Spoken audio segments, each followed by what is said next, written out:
How to play Roblox on a Chromebook. Hey guys, welcome back to the channel.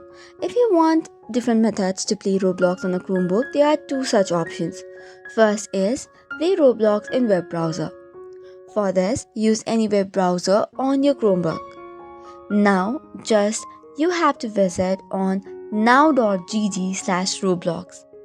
Once that is done, you can now play Roblox directly in web browser without needing to download or install anything.